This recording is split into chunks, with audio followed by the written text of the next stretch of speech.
او چا کې چې د حق مقابله کې بغض او حسد پیدا دی مونږ وایو الله دې د هغې د زړه اصلاح وکړي ځکه والله العظیم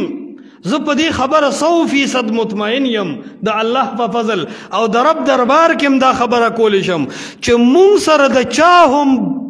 اختلاف د دوه وجې دي یا به د دې سړي تحقیق کمزوري وي مطالعه به نه علم به کم وي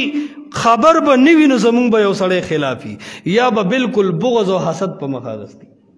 ورنه د دلیل په میدان کې زما عام چیلنج دی تمامي دنیا ته چې د ورورولۍ او د امن په ماحول کم در کې د کار مولا دی مونږ سره کېنوی خرچه زما ډوډۍ زما هر څیز زما د الف نه والې تر یا چې د زما په کومه مسله شک وي ته پې ګوتک ده انشاءالله ډومبې دلیل به د قرآن دویم به د حدیث او دا ذمہداري دی مونږ له څوک هم راکړي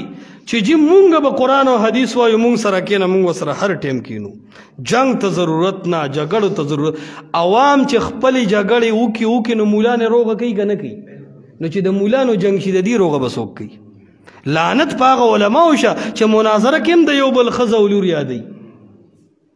په مناظره کې هم د یو بل بېعزتي کوي والله ما خو اهل بدعو ته صاف کر خطونه لیږلي دي